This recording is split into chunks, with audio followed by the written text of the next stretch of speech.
오늘 로마서 7장 22절부터 25절까지 말씀을 같이 보았습니다. 여기에 하나님의 법이 나오고 또 다른 법이 나오고 그게 죄의 법이다, 이런 이야기가 되어 있습니다. 우리가 성경을 좀 알 수 있는 것은 하나님의 법과 죄의 법이라고 하는 것을 너무 이상하게 생각하면 안 된다, 이렇게 여러분에게 한번 설명한 적이 있어요. 왜냐하면 로마서 8장에 보면 이어져 내려오는 그 말들이 이런 말들이에요. 생명의 성령의 법, 이렇게 나오고요. 죄와 사망의 법, 이렇게 되어 있거든요. 그러니까 생명의 성령의 법이 죄와 사망의 법에서 너를 해방했다, 이렇게 나와 있어요. 그러니까 이 두 가지는 같이 연결되어 있는 말씀이라 그런 얘기죠. 이게 7장하고 같이 연결되어 있는 말씀. 그러니까 죄와 사망의 법이라고 하는 건 이 바울이, 특별히 바울이라는 사람이 뭐에 막 아주 찌들어서 힘들어 했었어요. 율법이라는 것에 아주 찌들어서 힘들어 했었어요. 예수님을 만나고 나니까 자기가 알고 있던 율법이 좋은 게 아니었구나라는 것을 깨달았어요. 그래서 그거를 이제 예수님이 너무 좋으니까 이쪽 반대 자기가 알고 있었던 이 율법을 아주 나쁘게 소개를 한 거예요. 그러니까 그렇게 소개했다고 해서 이걸 나쁘다 이렇게 할 수 있는 건 아닌데, 율법이 나쁜 게 아니거든요. 율법은 좋은 거예요. 그런데 바울 입장에서는 그 율법 때문에 사람도 죽이고 그 율법 때문에 자기가 힘들게 주님 만나서 힘든 마음을 가지고 있었어요. 그러다 보니까 이 예수님의 그 법이 너무 좋은 거예요. 이게 생명의 성령의 법인 거야. 너무 좋아서 자기가 알고 있었던 것이 죄와 사망의 법이 된 거예요. 그러니까 이것이 내가 알고 자기가 그렇게 그 생명처럼 여기고 살았던 그 법이 죄와 사망의 법이다라고 이제 생각하게 된 거죠. 바울이라는 사람이. 그러니까 율법과 복음을 너무 적나라하게 이제 하늘과 땅 차이로 이렇게 비교를 하다 보니까 한쪽을 생명의 성령의 법, 한쪽을 죄와 사망의 법이라고 표현한 거지, 율법을 나쁘다 이렇게 해서는 안 된다는 거죠. 우리가 성경을 볼 때 왜 여기에 이제 7장에 바울이 율법이 나쁜 거다라고 이렇게 소개하지만 그래도 그것이 나쁜 게 아니다라고 얘기하고 싶어서 쓴 거예요. 그러니까 자기가 볼 때 정말 나쁜데, 왜냐하면 자기가 너무 힘들어했잖아요. 그것 때문에 예수님 만나고 보니까 율법 때문에 너무 나쁜 놈이 된 거거든요. 그러니까 이제 그게 너무 나쁜데 사실 그게 그렇게 나쁜 건 아닌데 자기한테는 너무 나쁘다, 이제 이렇게 소개하려고 하다 보니까 이거를 이제 죄의 법이다 이렇게 얘기한 거예요. 죄의 법. 그러니까 우리가 죄의 법, 그러니까 어떤 사람은 이제 죄의 법이 이제 여기에 구분 안 져놓고 이게 바울이 뭐라고 얘기하는지를 전체적으로 성경을 처음부터 전체적으로 딱 이렇게 끝까지 보고서 이거를 다 요약을 해서 알고 울타리를 딱 치고 그 안에서 이걸 말씀을 해석을 하면은 율법과 은혜를 딱 비교하게 되거든요. 그런데 그게 이제 안 되고 요것만 딱 요 자체만 보면은 죄의 법, 그러면 죄의 법이 뭐지? 이래가지고 세상 법을 생각하는 사람들도 있어요. 그러니까 세상에서 이제 법들이 있잖아요. 야, 법대로 해, 뭐 이런 얘기 있잖아요. 그런 세상 법들을 얘기해서 우리가 세상 법은 죄의 법이다 이렇게 얘기하는 사람들도 있어요. 그러니까 하나님의 법은 성경에 있는 거고 세상에 있는 법은 죄의 법이다 이렇게 얘기하는 사람도 있는데요. 그거 아니고요. 성경 안에 있는 겁니다. 세상에 있는 법을 얘기하는 게 아니에요. 세상 법하고는 성경하고는 아무 상관이 없어요. 성경 안에 있는 구약과, 쉽게 얘기해서 구약과 신약으로 말하면 구약에 있는 율법을 죄와 사망의 법이다, 또는 신약에 있는 이 하나님의 그 말씀, 그 주님의 말씀을 생명의 성령의 법이다, 이렇게 구분해서 나누어 놓은 거고요. 그러면 죄의 법이라고 하는 게 이제 구약을 이야기한다고 그랬죠. 쉽게 얘기하면 율법이라고 볼 수 있어요. 그러면 그 율법이라는 죄의 법을 바울은 어떻게 한다고 그랬어요? 자기는 섬긴다 그래요. 그걸 섬기노라. 그러니까 죄의 법을 섬긴다 그러잖아요. 이 섬긴다는 말이요, 25절에 7장 25절에 마음으로는 하나님의 법을 섬기는데 육신으로는 어떻게 한다? 죄의 법을 섬기게 된다 이렇게 이야기를 해요. 그러니까 이 죄의 법을 섬긴다라는 말이 둘류오라는 단어예요. 둘류오. 이 둘류오라는 단어는요, 바울이 자주 그런 얘기를 쓰는데요. 성경에 뭐라고 쓰냐면 바울의 편지를 보면 자기는 그리스도의 종이다 할 때, 나는 그리스도의 종이다 할 때 둘로스라는 말을 쓰거든요. 둘로스. 이게 듈로라는 말이 둘로스에서 온 거예요. 그러니까 이 둘로스라는 말은 종이라는 얘기인데, 자기가 종이라고 쓸 때는 주로 그리스도의 종이라고 쓸 때 둘로스라는 말을 썼거든요. 그런데 여기서 둘류오라고 썼다고요. 그러니까 이 둘류오라는 말은 원래 뭐냐면 노예가 되다라는 말이고, 속박되다라는 말이고 수고한다는 말이고요. 거기에 노력한다, 수고한다는 말이고 거기서 갇혀있다라는 말입니다. 그러니까 육신은 벗어나려고 해도 못 벗어나는 거죠. 가둬져 있기 때문에. 그러니까 자기는 율법적으로 안 살려고 해요. 예수님 만났으니까 율법적으로 안 살려고 하는데도 율법이라는 것이 자기를 가두어 놓고 있다는 뜻이에요. 이게 그래서 자기는 이 죄의 법을 섬길 수밖에 없다. 육신을 가지고 있는 한, 우리가 육신을 가지고 있는 한 이 죄의 법을 섬길 수밖에 없다, 그런 말이에요. 그러니까 이거를 막 미워해서 없애버리자는 얘기가 아닙니다. 그러니까 구약 성경과 신약 성경을 우리가 다 같이 이렇게 가지고 있는 것은, 이 구약 성경은 율법을 나타내는데, 율법과 선지자들을 나타내는데요, 신약은 은혜를 나타내는 거죠. 주님의 복음을 나타내고 은혜를 나타내는데요, 구약을 이렇게 두꺼운데도 왜 같이 우리가 갖고 다녀야 되냐면, 우리가 육신으로 살고 있는 한 율법을 지킬 수밖에 없는 거예요.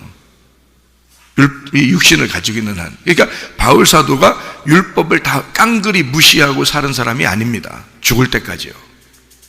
죽을 때까지 바울은 안식일도 지켰고요, 죽을 때까지 율법을 지킨 사람이에요. 함부로 음식도 먹지 않고요.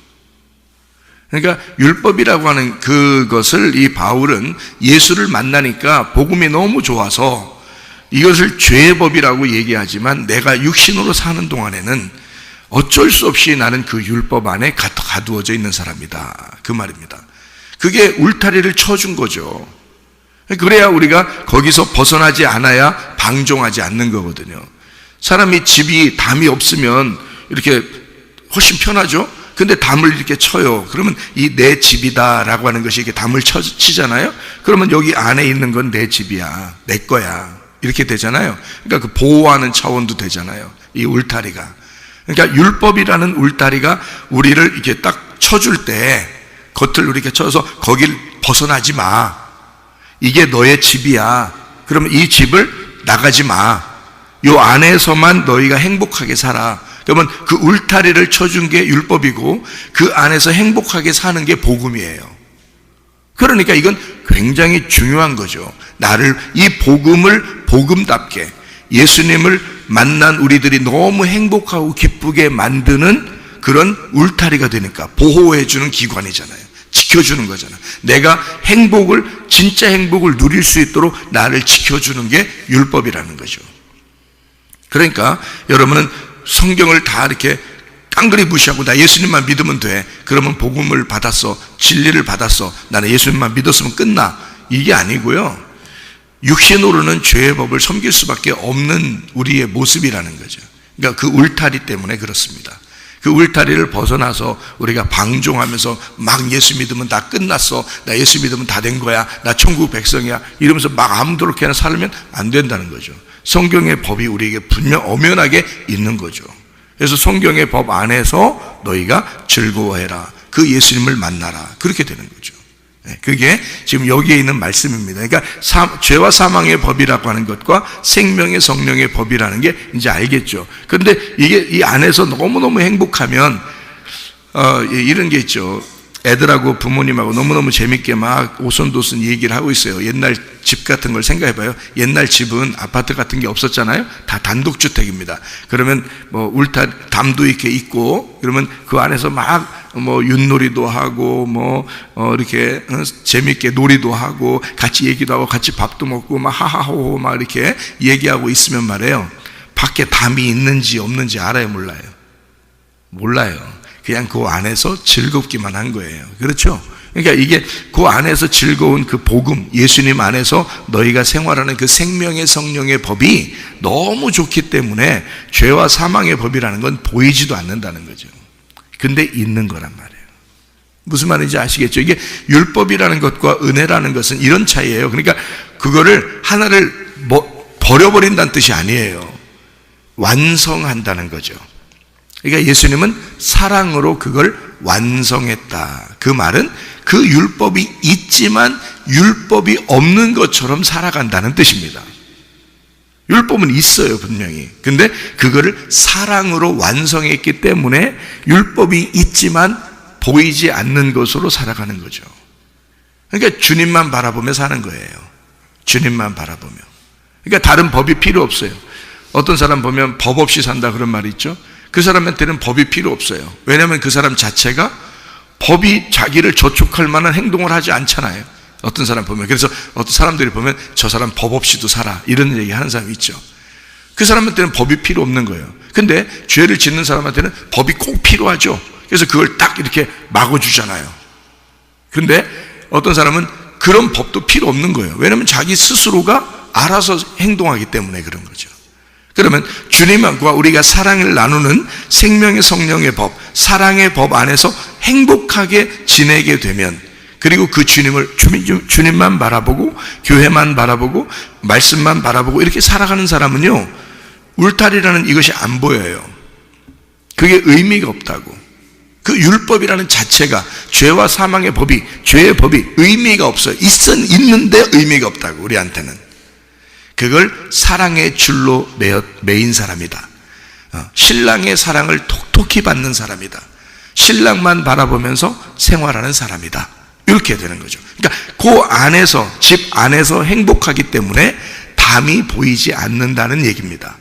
무슨 말인지 아시겠죠? 이게 이제 율법과 은혜의 차이다. 이런 복음으로 우리가 살아야 된다는 말이 그런 말이에요. 율법이 없어서가 아니에요. 율법은 항상 우리가 죽을 때까지 율법이 있어요.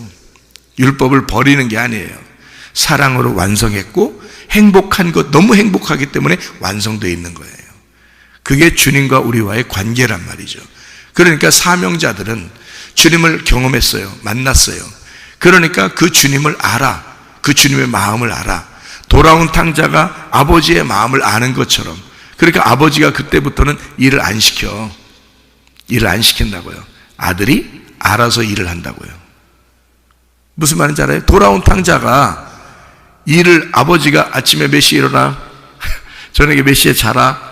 너 밭에 나가서 몇 시부터 몇 시까지는 밭에 나가서 일하고 몇 시부터 몇 시까지는 논에 가서 일해라, 이렇게 시키겠냐고요. 안 시켜요. 돌아온 탕자는 아무것도 안 시켜요.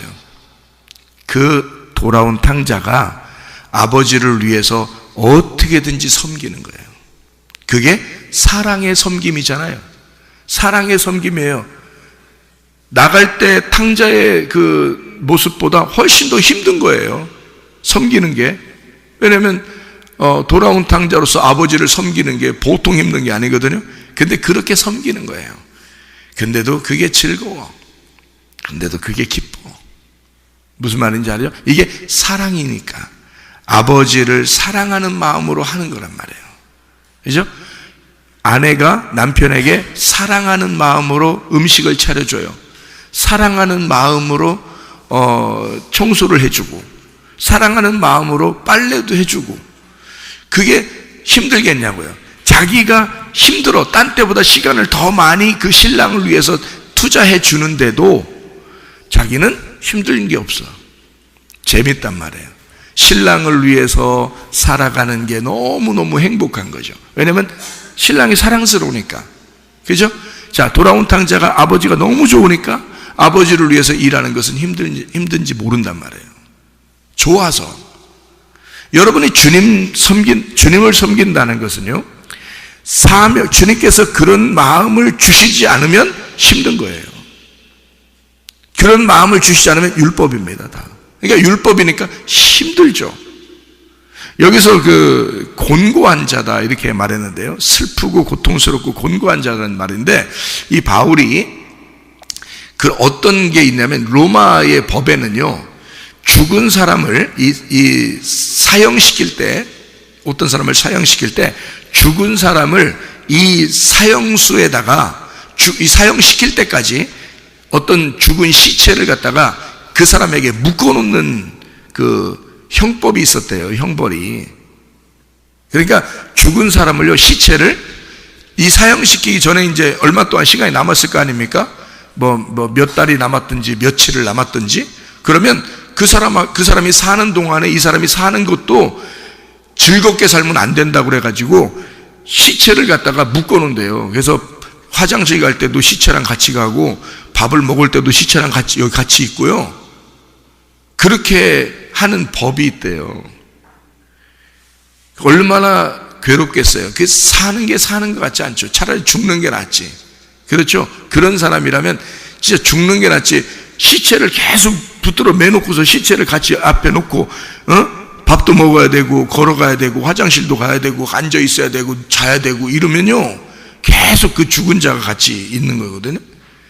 이걸 이제 바울 사도는 로마의 그런 그 죄의 법을 알기 때문에 그런 정도로 자기를 따라다니고 있는 이 법이 너무 자기를 곤고하게 한다는 거예요.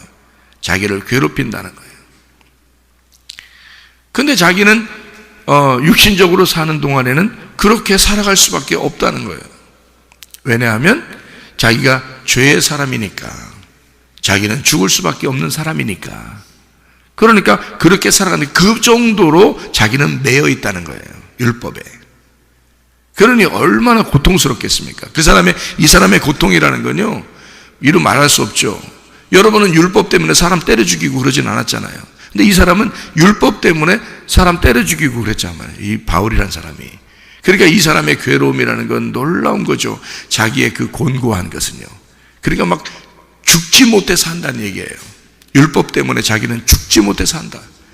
그런데도 불구하고 자기가 육신으로 사는 동안에는 그 죄의 법이 떠나지 않으니 자기는 그 죄의 법으로 살아갈 수밖에 없다.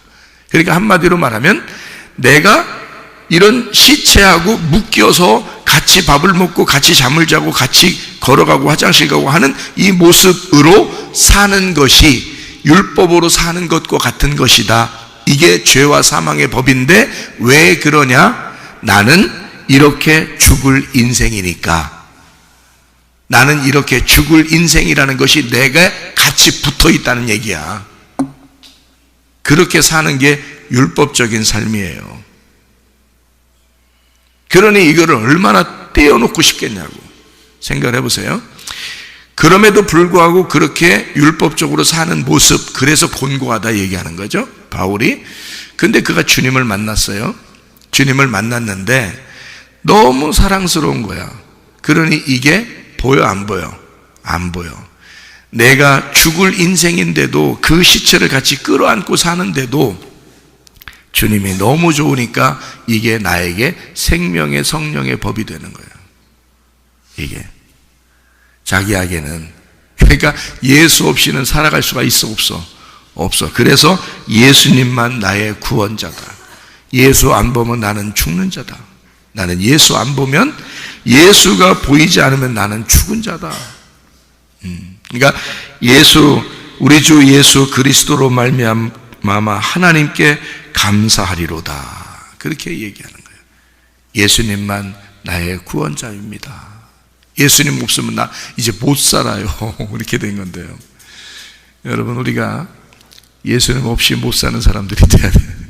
그게 진짜 예수 믿는 사람들입니다. 예수 없이 살만해요, 안 해요? 그렇게 되면 안 돼요. 예수 없이 살만하면 안 돼. 예수 없이는 나는 절대 못 삽니다. 이렇게 돼야 그게 예수 믿는 사람이에요. 예, 그러니까 우리 자신들은 오직 예수님만. 그래서 아까 설명할 때 아말렉에 대한 이야기를 했는데요, 참 잘 설명한 겁니다. 이게 아말렉이라고 하는 게 이스라엘 백성들이 애굽을 탈출해서 광야에 이렇게 있을 때 늘 아말렉이 따라다니거든요.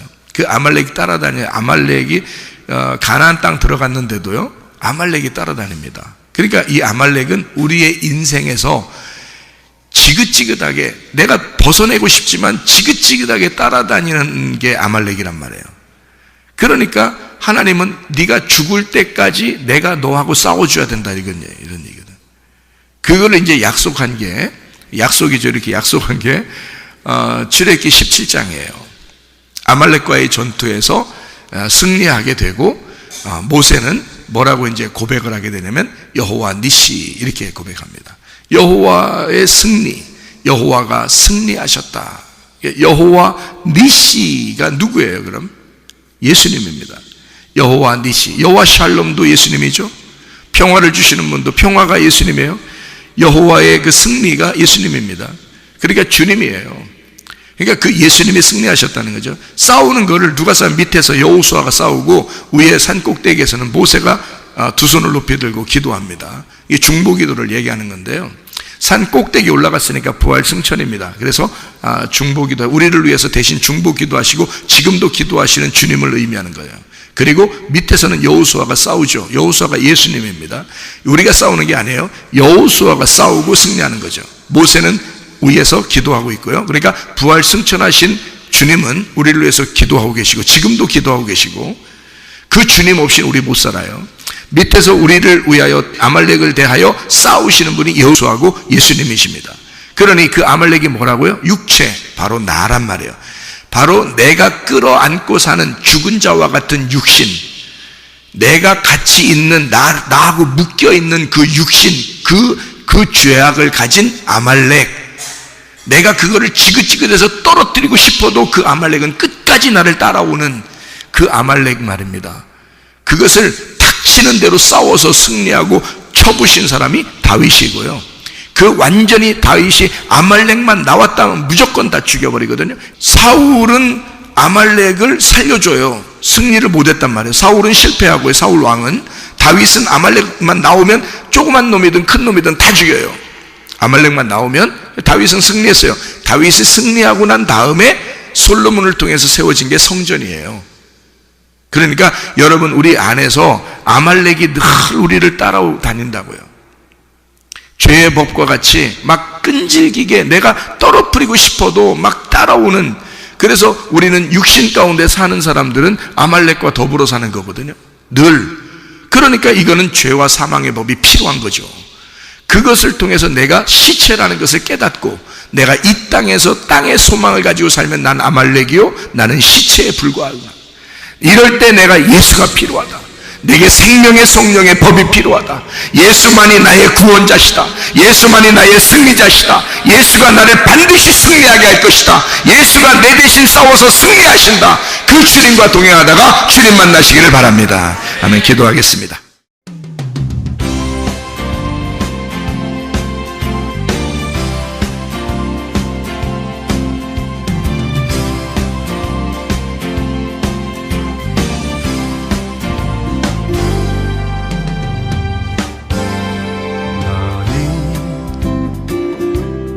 너머로 뻗은 나무 가지에 푸른 열매처럼 하나님의 귀한 축복이 삶에 가득히 넘쳐날 거야.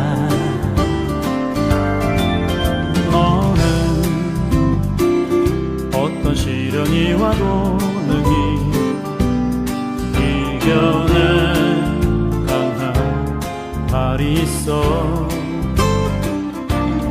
전능하신 하나님께서 너와 언제나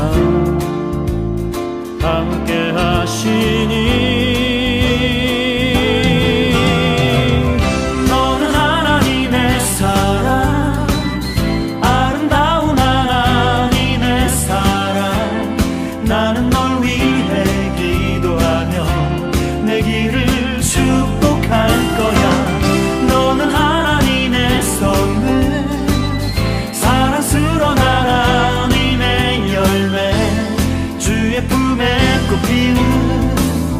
나무가 되어줘.